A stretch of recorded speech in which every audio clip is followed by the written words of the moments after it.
성과보고의 사회를 맡은 천연재 윤서영입니다. 먼저 코로나19 예방 차원에서 부득이하게 온라인으로 대체하여 성과대회를 준비한 점 양해 말씀 부탁드리며 시청해주시는 모든 분들에게 감사의 인사를 드리겠습니다.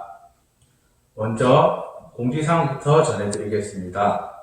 성과대회 관련 자료는 5월 23일까지 저희 기관 메일로 주소와 연락처를 남겨주시면 우편으로 발송해 드리겠습니다. 모든 자료는 저희 기관 홈페이지와 유튜브 채널에 업로드하여 다시 보시기를 할 수 있습니다. 그럼 지금부터 경남사회복지공동모금회에서 지원받고 진행되고 있는 정신장애인 자립 지원을 위한 초기 적응 지원 사업 성과대회를 시작하도록 하겠습니다. 먼저 원장님 인사말로 시작하겠습니다. 반갑습니다. 정신사회재활훈련시설 베델클럽하우스 원장입니다. 싱그러운 꽃향기가 만연한 아름다운 5월입니다. 여러가지로 힘든 시기에 모두들 편안하신지요? 코로나19로 인해서 많은 사업들이 제한되어 사업을 운영하는데 어려움이 있지만 저희 베델클럽하우스는 당사자분들의 자립을 위해서 최선의 노력을 다하고 있습니다. 오늘은 2년 동안 경남사회복지공동모금회로부터 지원받고 진행해온 초기 적응 지원 사업의 중간 결실을 맺는 자리입니다. 많은 분들을 모셔놓고 소개했다면 더욱 좋았겠지만 코로나19로 인해서 그러지 못한 점 양해의 말씀을 드립니다. 먼저 지난 2년 동안 사업에 참여하는 모든 당사자분들에게도 깊은 감사의 인사를 전하고 싶습니다. 다른 사업들과는 달리 초기 적응 지원 사업은 당사자분들의 결심이 매우 중요한 사업이라고 할 수 있습니다. 낯선 환경에서 새롭게 적응하며 시작한다는 것, 또 삶의 주체로서 지역사회를 뻗어나간다는 것이 결코 쉬운 일은 아니라고 생각합니다.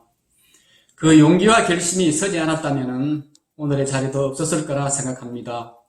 그리고 당사자의 자립을 지원해주고 적응을 돕기 위해 아낌없이 노력해준 가족들과 직원들에게도 깊은 감사의 말씀을 전해주고 싶습니다.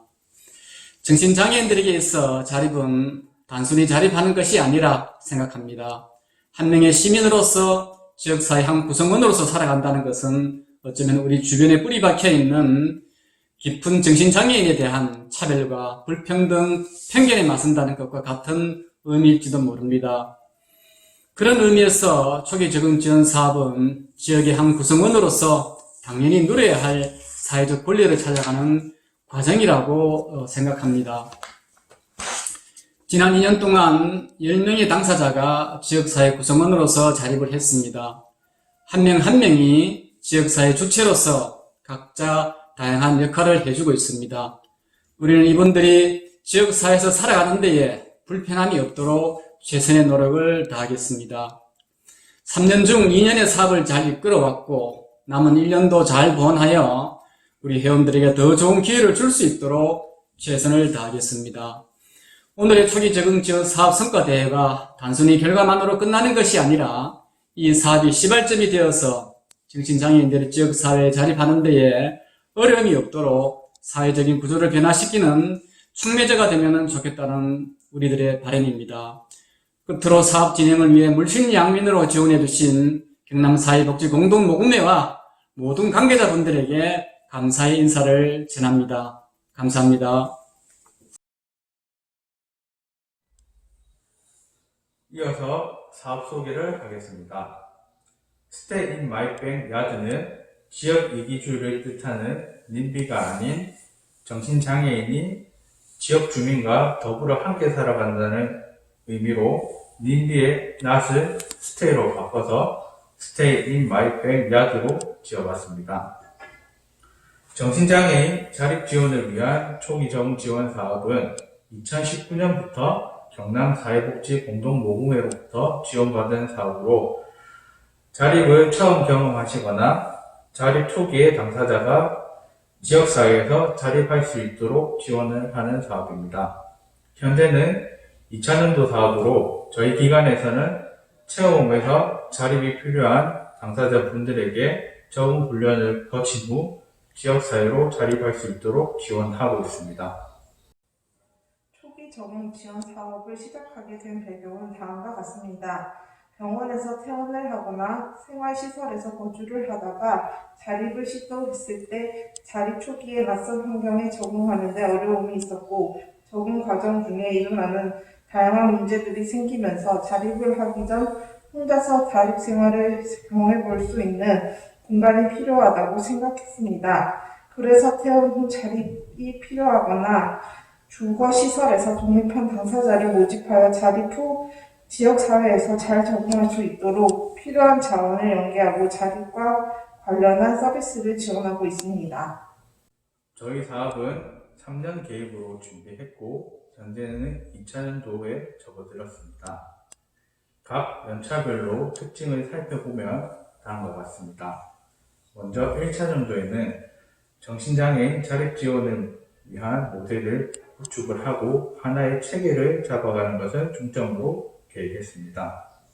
병원, 주거시설, 자립, 초기 적응 지원 단계를 거쳐서 자립 모델을 계획을 했고, 자립의 단계는 순서가 정해져 있지만 꼭 그 단계에 국한되지 않고 당사자에 따라서 바로 자립을 할 수도 있고, 체험홈에서 자립 훈련을 받은 이후에 자립을 할 수 있도록 했습니다. 2000년도에는 이 모델이 안정화하고 정착할 수 있도록 지원했습니다. 사업 참여자 등 자립에 성공하신 선배들이 동료 상담과 교육을 받고 앞으로 자립을 앞둔 당사자분들에게 정서적인 지원을 할 수 있도록 사업을 추진했습니다. 3차전도에는 민간 협력 체계를 구축해서 앞으로 이 사업이 지속될 수 있는 방안을 마련을 했고, 자립하신 분들 간의 네트워크를 강화하고자 계획을 하고 있습니다. 사업 소개는 이것으로 마치고 다음 순서로 기조 강연을 시작하겠습니다.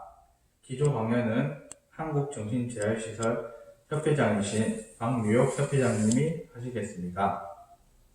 박유옥 협회장님은 현재 아미정신건강센터 원장으로 재직 중이시며 부산사회복지협의회 윤리경영위원과 한국정신재활시설협회 회장으로 활동하고 계십니다.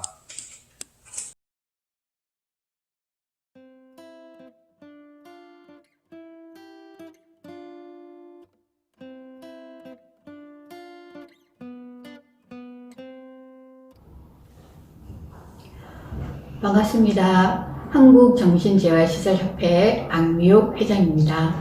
현재 아미정신건강센터에서 열심히 일하고 있습니다. 정신장애인의 지역사회 자립을 위한 초기 적응 지원 사업, 2차년도 열심히 활동하신 거 축하드리고, 또 향후에 어떻게 우리가 이런 부분들을 잘 정착시켜 나가서 대상이 되는 우리 정신장애인분들이 지역에서 어떻게 잘 지내면 좋을지에 대해서 함께 나누고자 합니다. 지역사회 공존을 위한 힘찬 발걸음을 하고 계시는데요. 우리가 어떻게 하면 조금 더 열심히 달려갈 수 있을지 함께 생각해 보면 좋을 것 같습니다. 먼저 질문 하나 한번 해볼까요? 장애 질병의 정도가 아니라 땡땡땡의 정도가 장애인의 삶의 질을 결정한다. 장애가 질병이 있고 없고가 아니라 장애가 얼마나 심한지, 약한지, 그러한 부분이 정신장애인의 삶의 질을 결정하는 것들이 아니라 땡땡땡이 삶의 질을 결정한다라고 했을 때에 땡땡땡에는 뭐가 들어갈 수 있을까요? 네, 개인마다 다 다르겠죠? 시기나 상황에 따라서도 다 다르게 땡땡땡 안에 단어를 넣을 수 있을 것 같습니다. 그렇지만 보통 일반적으로 많이 생각하는 부분들은 적당한 부분은 서비스라고 저는 생각을 합니다. 정신장애를 가진 사람들이 우리 이웃으로 함께 지역사회에서 공존하기 위해서 필요한 것은 무엇일까? 필요한 서비스를 적절히 잘 받으면 삶의 질이 높아지겠죠. 정신건강복지법에 보면 2017년도에 개정이 되었습니다. 그래서 사장에 복지 서비스 제공에 대한 내용들이 나와 있습니다. 복지 서비스 개발, 고용 및 직업재활 지원, 평생교육, 문화예술, 여가, 체육활동, 지역사회 거주, 치료, 재활 등 통합지원, 가족에 대한 정보 제공과 교육 등 33조부터 38조에 이르기까지 복지 서비스에 대한 내용들이 나와 있습니다. 이런 부분들이 실질적으로 법상에 문서화된 것들이 아니라 현장에서 잘 구현된다라고 하면 정신장애인들이 지역사회에서 높은 삶의 질을 향유하면서 지낼 수 있겠지요. 그런데 실질적으로 보면 이러한 것들이 현실적으로는 체감이 덜한 것 같습니다. 이러한 부분들을 잘 체감할 수 있도록 함께 노력하면 좋을 것 같습니다. 다양한 복지 서비스 중에서도 특히 우리가 주거에 대한 부분들을 좀 생각을 해보면 좋을 것 같아요. 37조에 보면 지역사회 거주, 치료, 재활 등 통합지원에 대한 내용들이 나와 있습니다. 1항의 내용 보면 국가, 지방자치단체는 정신질환자의 지역사회 거주 및 치료를 위하여 필요한 시책을 강구하여야 한다라고 나와 있습니다. 그렇지만 시행령이란 시행규칙에서는 실질적으로 이러한 서비스를 어떤 방식으로 누구를 통해서 어떻게 제공되어야 되는지에 대한 부분들을 명확하게 나오고는 있지 않습니다. 그렇기 때문에 우리가 현장에서 열심히 다양한 방법으로 지역사회에 거주할 수 있도록 지원을 하고 있는 거겠죠. 정신장애인에게 집이란 무엇인가? 당사자분들에게 여쭤봤어요. 그랬더니 다양한 의견들이 나왔는데 집이란 편안함이 있는 곳이다. 충전하는 곳, 기쁨이 넘치는 곳, 집밥, 엄마가 해주는 밥, 사랑을 배우고 사랑을 실천하는 곳이다. 좋을 때나 싫을 때나 함께 모이는 곳으로 집을 생각을 하더라고요. 정신장애뿐만 아니겠죠. 우리 모든 인간들에게는 집이란 이런 느낌으로 다가오지 않을까 싶습니다. 주거의 개념을 살펴보면 물리적인 구조만 의미하는 것들은 아니겠죠. 그냥 단순한 주택이 아니라 일정한 장소에 머물러 산다는 의미로 집을 중심으로 하는 삶 또는 생활을 의미를 하고 거기에는 이웃과 지역사회, 우리를 둘러싼 모든 환경을 포함하는 포괄적인 뜻으로 주거에 대한 부분들을 이야기를 하고 있습니다. 그래서 우리는 성별이나 장애나 나이나 가족 형태나 국적이든 부색이든 사회적 신분에 상관없이 누구나 살만한 집에서 안정적인 주거 공간을 누릴 수 있는 권리를 가지게 됩니다. 주거권이 있는 것들이죠.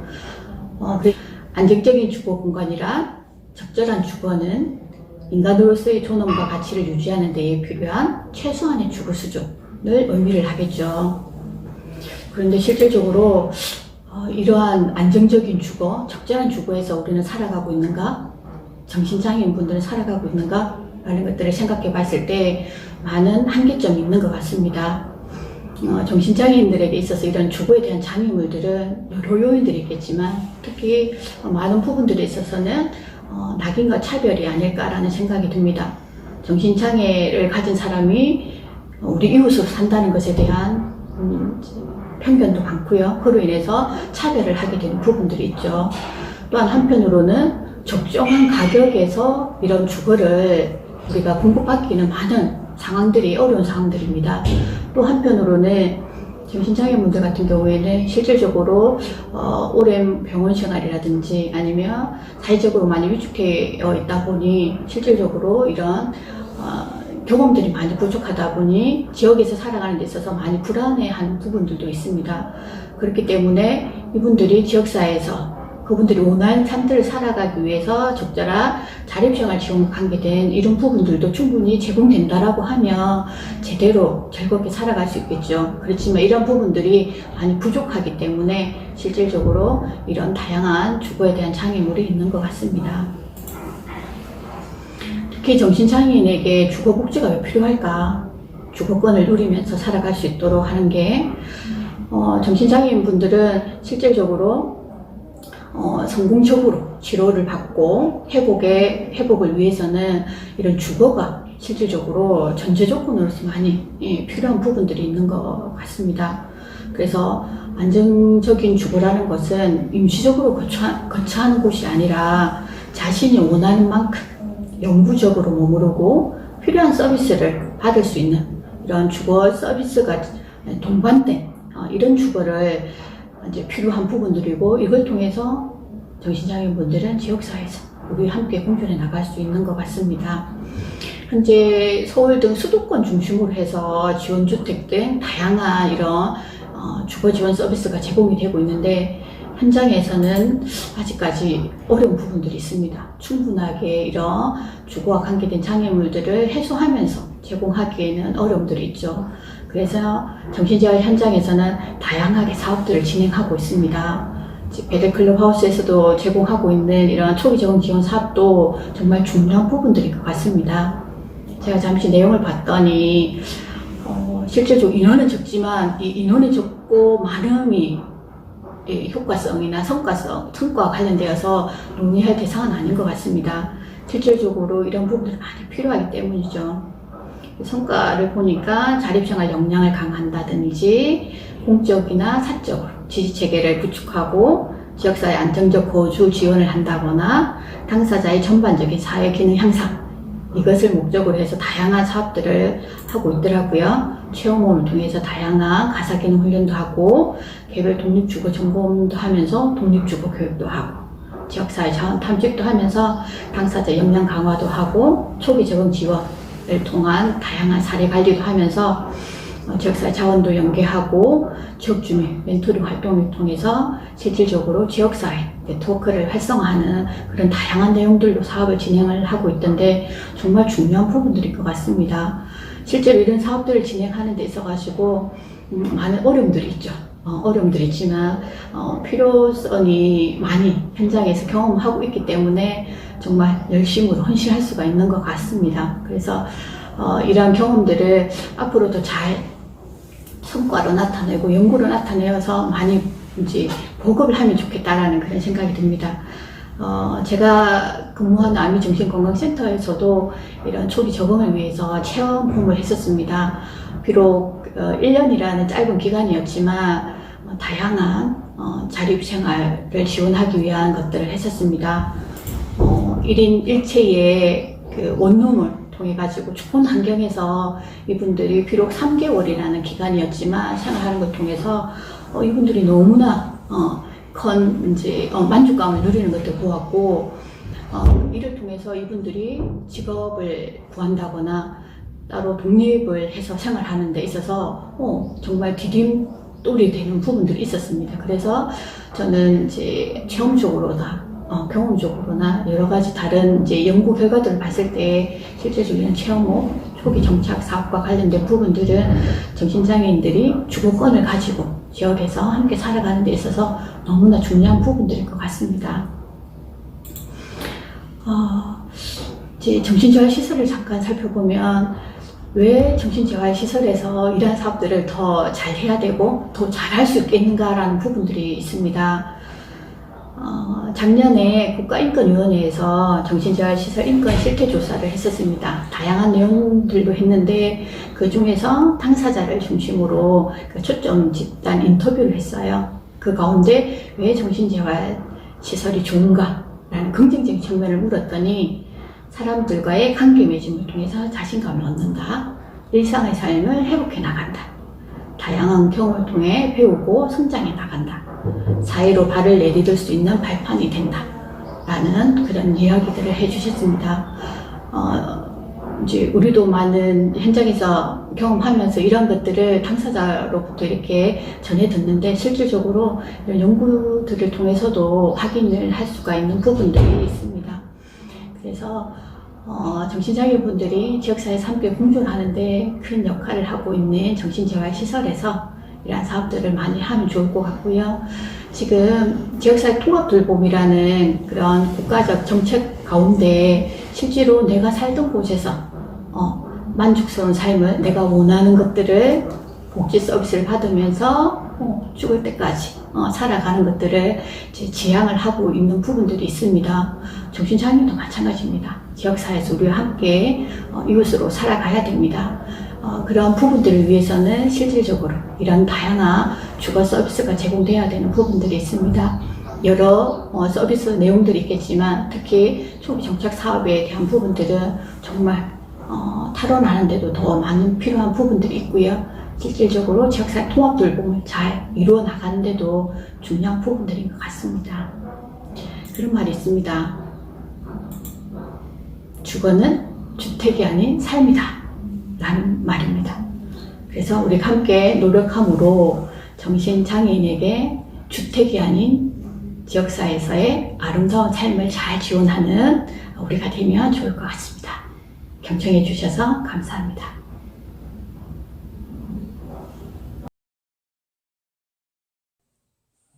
다음은 초기 적응 지원 사업의 자문위원으로 활동해 주신 동서대학교 임혁 교수님의 인터뷰를 보시겠습니다. 임혁 교수님은 동서대학교 사회복지학부 교수로 재직 중이시며 현재 한국정신건강사회복지학회 편집위원장, 한국사회복지협의회 수석부회장, 부산복지개발원 인사추천위원, 사회복지상담학회 부회장으로 활동하고 계십니다.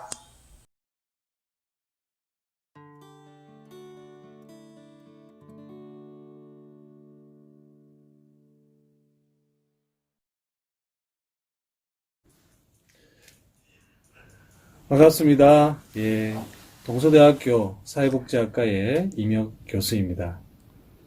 여러분 만나서 반갑습니다.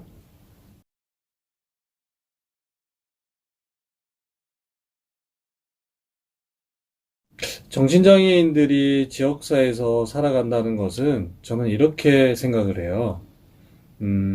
또 하나의 시민, 정신장애인, 이런 말이 있어요. 정신장애인도 우리 사회를 구성하는 아주 중요한 시민인 거죠. 근데 사실은 가끔 우리가 정신장애가 있다는 이유만으로 남들과 조금 다르다는 이유로 어쩌면 차별을 받고 있고 어쩌면 사회적으로도 누려야 될 다양한 혜택들을 충분히 누리지 못하는 것들이 많이 있지 않나 하는 생각을 평소 저는 많이 해왔습니다. 그래서 우리 정신장애인들이 지역사회에서 잘 적응하고 살려면 무엇보다 우리 사회 모든 구조가 정신장애인들이 살아가는데 전혀 불편함이 없는 그런 환경이 만들어져야 된다고 생각을 해요. 그러기 위해서는 가장 먼저 주거의 안정화가 필요합니다. 이 주거의 안정화는 우리가 의식주 중에 가장 기본적인 어떤 우리의 삶의 조건이라고 저는 생각을 하거든요. 그래서 이런 부분들을 위해서 우리 사회가 좀 더 많은 노력을 하고 또 같이 주거를 함께 공유하는 지역사회에서 이웃들과 함께 소통하고 어울리고 너와 내가 크게 다르지 않다라는 어떤 공유의 문화들을 확산해 나가는 것이 가장 중요하다고 생각합니다.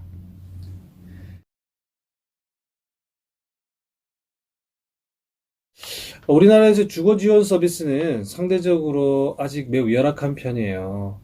서울 경기 지역은 상대적으로 재정 자립도가 높아서 정신장애인들을 위한 지원주택, 그 다음에 주거 지원에 대한 조례도 마련되어지고 상당히 많이 지원이 이루어져 왔어요. 그래서 실제로 이런 부분들이 만족도가 매우 높다라는 연구 결과도 많은데요. 안타깝게도 경남 지역은 이 주거 지원 서비스가 그렇게 사실은 활발하지는 않았습니다. 생활시설이라고 해서 입소할 수 있는 시설들은 몇 군데 있습니다만 실제로 이제 주거를 지원할 수 있고 또 지원주택이든 독립주거를 지원해 줄 수 있는 그런 어떤 것이 시범사업으로 몇 군데 되고 있지만 그렇게 많은 숫자가 있지는 않은 것이 현재의 현실인 것 같습니다.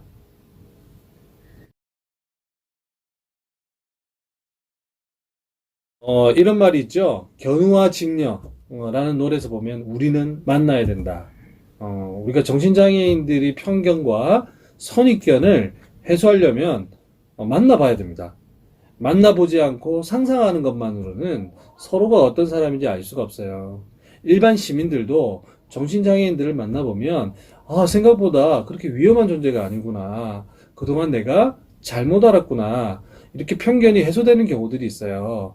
그래서 우리가 초기 적응 지원 사업을 통해서 우리 정신장애인들이 충분히 약물 증상 관리가 잘 되고, 그 다음에 충분히 이제 지역사회에서 독립주거가 가능하다고 판단되는 회원분들은 과감하게 주거 지원 사업에 도전하고 나만의 집을 가질 수 있는 기회를 많이 만들어줘야 됩니다. 초기 적응 지원 사업이 그 길에 시작돌을 놓는 노드돌과 같은 것이죠. 그래서 이렇게 되어서 이제 그 지역에서 한두 명의 회원들이 초기에 적응을 하게 되고, 또 지역사회에서 자기 집에 거주하면서 또 독립된 안정된 주거 활동을 하게 된다면 그 지역 주민들의 인식들을 개선하는 데도 효과가 있고요. 무엇보다 이 정신건강 관리에서 가장 중요한 그 이념은 탈원화라고 합니다. 이 탈원화를 하는 데 있어서 이것만큼 중요한 것은 없어요. 제가 지금 자료를 하나 가지고 있는데요. 미국의 그 내셔널 멘탈 헬스 리포트라는 것이 있습니다. 국립정신건강 보고서라는 게 2013년도 자료에 따르면 불안정한 주거 환경이 많아지면 많아질수록 정신장애인들의 정신과 증상이 더 악화된다는 보고가 있어요. 즉 정신과 환자들이 재활시설에서 입소했다가 또 퇴소를 해가지고 지역사회에 올 때 이분들이 증상을 잘 관리할 수 있도록 하려면 가장 먼저 주거의 안정화가 필요하다는 겁니다. 초기 지원 사업은 이런 어떤 주거의 안정화를 하는데 가장 중요한 역할을 하는 거죠.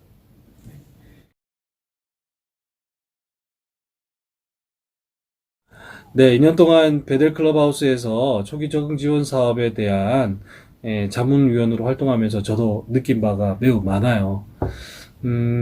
우리가 이론적으로는 이제 탈원화를 하고 그다음에 지역사회로 가서 자기 집으로 돌아가야 된다라고 우리가 얘기를 하고, 저도 학생들한테 그렇게 가르치지만 어쩌면 제 내면 안에서도 이런 것들이 과연 가능할까?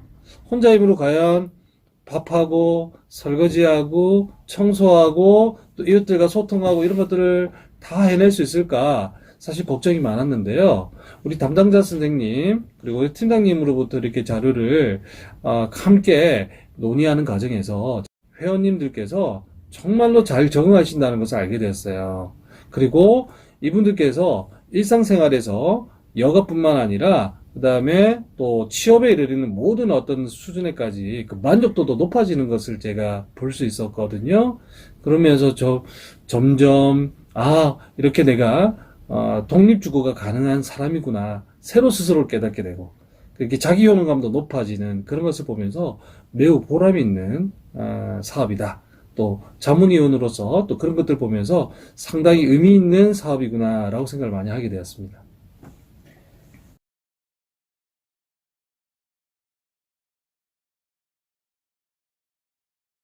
예, 3차년도 사업은 이제 1차년도, 2차년도에서 이루었던 성과들을 이제 지역사회에 널리 알리고, 그리고 많은 사람들이 초기 적응 지원 사업이 이런 것이구나, 또 이런 유익함이 있구나, 이런 알리는 작업이 일단 가장 먼저 선행되어야 될 것 같고요. 두 번째는 2017년도에 이제 정신건강복지법이 이제 새롭게 제정되게 되고, 정신장애인들을 위한 복지 지원에 대한 제도들이 강화되고 있습니다. 그 와중에 제가 지난 2018년도 좀 되겠네요. 부산복지개발원에서 함께 연구 수행을 했던 정신장애인의 사회통합 지원 서비스 방향에 대한 연구들을 수행한 적이 있는데, 거기에서 연구 결과에 따르면 이런 게 있었어요. 정신장애인들이 지역사회로 이제 독립주거를 선택하는 거는 다들 원해요. 하지만 가장 두려운 것은 거기 가면 내가 모든 걸 다 해야 되잖아요. 그러기에는 너무 귀찮은데 힘든데 그냥 나 좀 시설에 있을래, 이렇게 얘기하신 분들도 있었다라는 겁니다. 제가 그 얘기 듣고 깜짝 놀랐는데요. 이게 탈원화가 모든 정신장애인들이 원하고 그 다음에 그 지역사회로 나가는 것이 꼭 좋은 것만은 아니구나. 정말 이분들의 욕구에서 가장 중요한 게 뭘까? 우리가 정말 중요한 걸 놓치고 있다, 이런 생각을 했습니다. 그래서 이분들에게 어떤 형태의 그 거주시설에 살고 싶은가를 여쭤봤더니 대부분 일반 주택에 살고 싶다라고 얘기하신 분들이 88.5%로 가장 많았어요. 그 다음에 이제 공동생활 과정, 이런 순으로 나타났는데, 1, 2차 년도에서 지금 지원된 사업들은 주로 이제 아파트, 우리가 LH공사하고 함께 연계해서, 그런 어떤, 주거단지에서 우리가 했었는데요. 이걸 조금 더 일반 주택으로, 좀 빌라 형태든 아니면 개인 단독주택이든 이런 형태로도 주거 형태도 좀 다양하고, 그 다음에 꼭 중요한 것은 이게 장애인들의 욕구 순위를 보면 주거에 대한 욕구가 가장 높고요. 두 번째가 소득에 대한 욕구, 세 번째가 고용에 대한 욕구, 네 번째가 의료에 대한 욕구, 이런 순서로 나타납니다. 자, 그러면 이런 부분들에 대한 욕구들이 매우 다양하고 복잡하거든요. 이거를 해결하기 위해서는 단순히 주거 지원 서비스만 제공하는 것이 아니라 여기에 심리 지원 서비스라든지 일상생활 투약 관리라든지 정서 치료라든지 이런 어떤 것들에 다양한 복지 서비스들이 결합된 주거 지원 방향으로 이렇게 지원하는 형태들이 필요하다. 그리고 마지막으로 꼭 필요한 거는 우리가 생애 발달 주기별로 지금 청년기에 계신 분도 계시고 장년기에 계신 분도 계시고 노년기로 들어가시는 분도 계십니다. 그 생애 발달 주기별로도 그 욕구들이 좀 다르세요. 거기에 따른 맞춤형 서비스 필요하고 또한 우리가 전체적으로 이런 합의해 나가는 사회적 거버넌스, 또 지역사회 네트워킹, 이게 한 시설만의 노력으로 되지 않습니다. 베델클럽 하우스에 그동안 많은 노력을 했지만 이 베델클럽 하우스에서 이런 성과를 내기까지 지역의 유관기관들과 정말 네트워킹 사업 열심히 하셨거든요.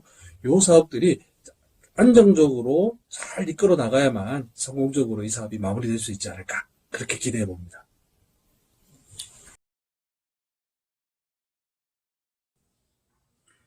끝으로 초기 적응 지원 사업에 참여해 주신 당사자분의 자립수기 발표와 인터뷰를 사전 녹화하여 편집한 영상을 함께 보시고 성과대회를 마무리하도록 하겠습니다.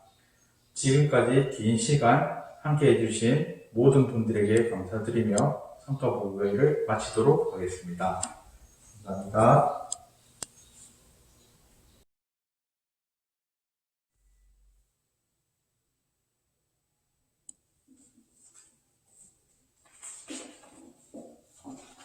사랑합니다. 감사합니다. 저는 베델클럽 하우스 회원 김미신이라고 합니다. 저는 2020년 11월에 체험으로서 자립을 하게 되었습니다. 처음에는 마냥 체험 위주가 두렵고 그랬는데 막상 나와서 도전하고 부딪혀 보니 저도 할 수 있다는 자신감이 생겼습니다. 그런 자신감이 생긴 지 얼마 안 되었는데 벌써 자립을 해서 혼자 지내고 있습니다. 코로나19로 사업에 참여하는데 많은 제약이 있었지만 선생님들의 많은 기도와 관심 그리고 격려 속에서 이렇게 자립할 수 있는 기회까지 생긴 것 같아 저는 매우 기쁘고 설레입니다. 여기서 수능관리 교육과 독립주거교육, 지역사회 탐색, 상처와 지열 교육, 그리고 요리교실 등 많은 프로그램을 하면서 자립의 기초를 다졌습니다. 지원생님과 작성해본 주택 인텐션 계약서 덕분에 자립할 때 쓴 계약서도 무리 없이 작성할 수 있었습니다. 자그록한 지원 수납관리는 어떻게 해야 하는지, 음식은 어떻게 조리하는지, 지진이 났을 때, 불이 났을 때 어떻게 해야 하는지, 화상이나 지혈할 때 응급수치는 어떻게 하는지 선생님께서 너무 잘 가르쳐주셔서 잘 배우고 갑니다. 집에 문제가 생기면 항상 오셔서 고쳐주시고 도와주셨던 베델클럽 하우스 선생님 항상 감사드립니다. 저는 체험형 프로그램 중에서 가장 유익했던 것은 지역사회 자원탐색이었는데요.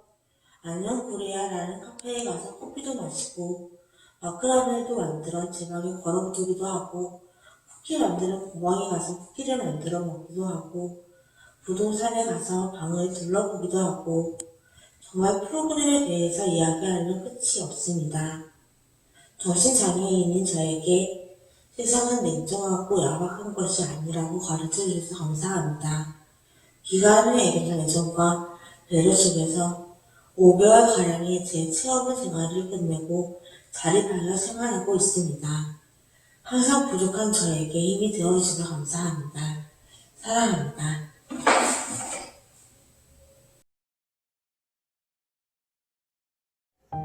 안녕하세요, 미진 씨. 안녕하십니까. 목소리가 오늘 참 밝네요.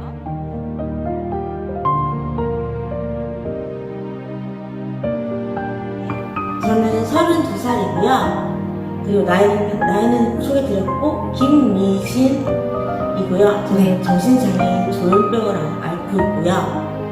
그리고 이제 퇴원해서 자립을 하고 있고, 그리고 최근에는 직업능력 개발원에 들어가서 디자인과를 하고 있습니다.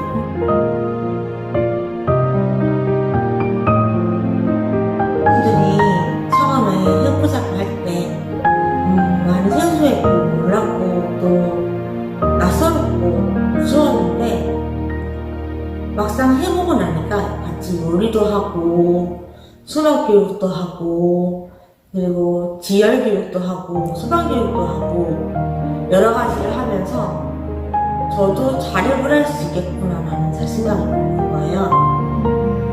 근데 금액적으로 많이 부담스러웠는데 그나마 지금 사랑 모금회에서 이렇게 도움을 주셔가지고 많은 자신감을 얻고 자립을 할 수 있었던 것 같습니다.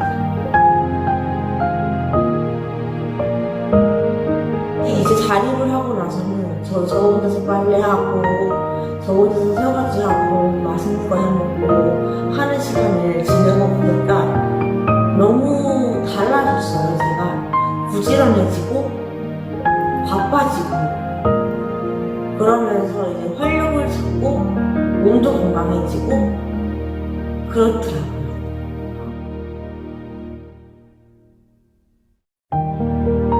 (100만 원으로) 보증금을 들고 구해야 한다는 압박감이 있었어요.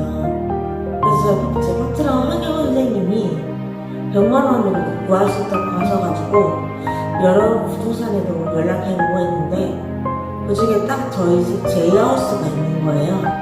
원래 300만 원짜리였는데 집 주인님이 100만 원으로 해주신다고 하셔가지고 예쁜 집을 구할 수가 있었습니다.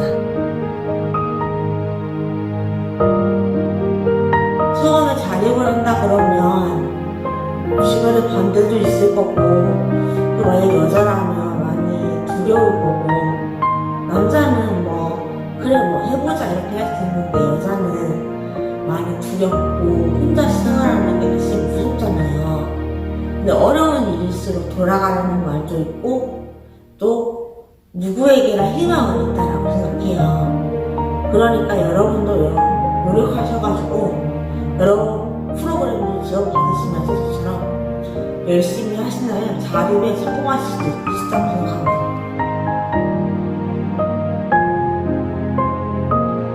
자립을 하고 싶었던 설렘이 있었나봐요. 초기에 첫날에 집에 들어갈 때 비밀번호를 설정해놓고 비밀번호가 기억이 나지 않아서 집주인도 모른다고 하고 카드도 안 주시고 하셔가지고 하열세 담당하시는 아저씨를 불러가지고 집 문을 열고 10만 원을 지출했어요. 그리고 또 문이 안 닫히는 거예요. 통창 창문이. 알고 보니까 탈문을 해가지고 또 아저씨를 불러가지고 10만 원이 나가고요. 액 때문에다 생각이 드는데 너무 세 번의 고비가 있어서 그런지 그 고비들 이후에 뭐든지 잘 혼자서 헤쳐나가는 것 같아요. 트럼을 구해서 좀 더 넓은 집으로 이사를 가서 이제 제가 하고 있는 캘리그라피나 POP를 실행활성만 더 된다면 어린아이들을 가르치면서 디자인과 공부를 마치고 취업도 하고 그것도 가르치고 돈도 벌고 하고 싶습니다. 제 목표는 세금 내서입니다. 세금. 화이팅! 화이팅! 세금 많이 내십시오. 네. 감사합니다, 미진 씨.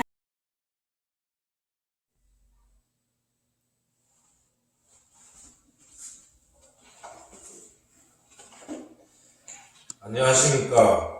저는 초기 적응 지원사 1차년도 참자 김지철입니다. 먼저 성과대회에 제 이야기를 할 수 있도록 자리를 마련해 주신 선생님들과 감사를 드립니다.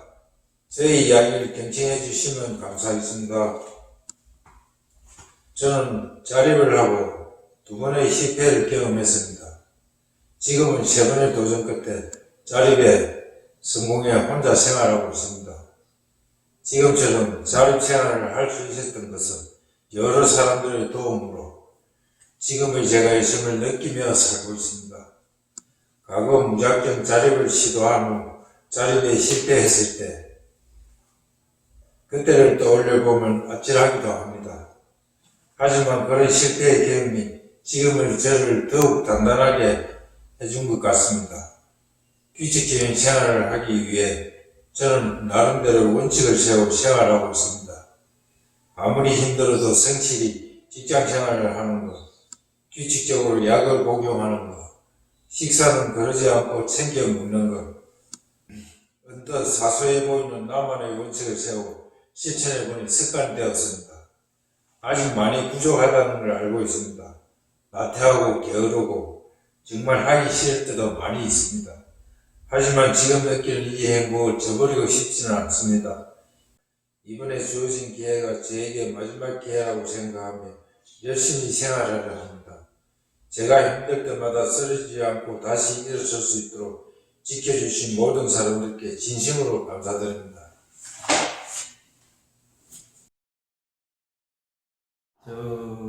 나이는 56이고 이름은 김지철이고 고향은 부산입니다.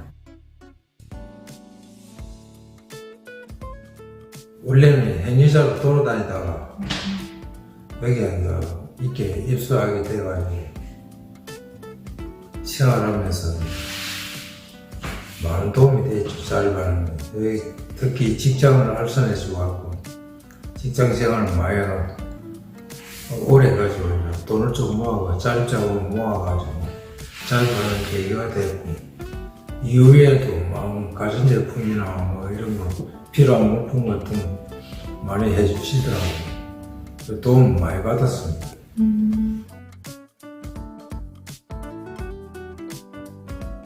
첫째가 이제 선생님들이 많이 바뀌셨고 입사에 생활할 때하고 다른 마음가짐, 다른 사고관점을 지니야 하니까 직장 생활 하시는 건 어떠세요?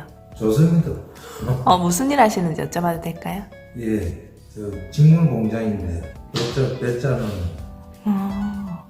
실을 앉아 연결해가지고 기계에 앉아 배터리 앉아 장착시켜갖고 이 작용을 하면서 천을 만듭니다. 옛날 어르신들 배짜는 식으로 이런 게 있었죠. 네. 그래서 기계가 작용을 합니다.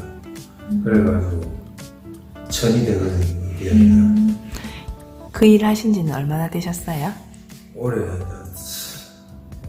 3년 지나면 이제 베테랑이 되셨겠네요. 베테랑이 아니구나. 좋게 능숙해졌습니다.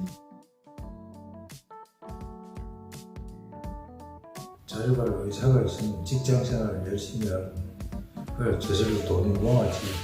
그럼 나가 살다 보면 안에 있던 것보다 훨씬 더 좀 자유롭고 경제적인 여유도 누릴 수 있고 하고 싶은 거 하고 구석도 덜 받고 저는 뭐 자립할 수 있으면 하는 게 좋다고 생각합니다.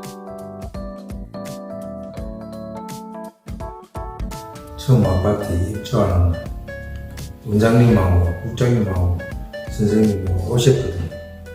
12월 7일입니다. 날짜도 기억하시네요. 예, 날짜도.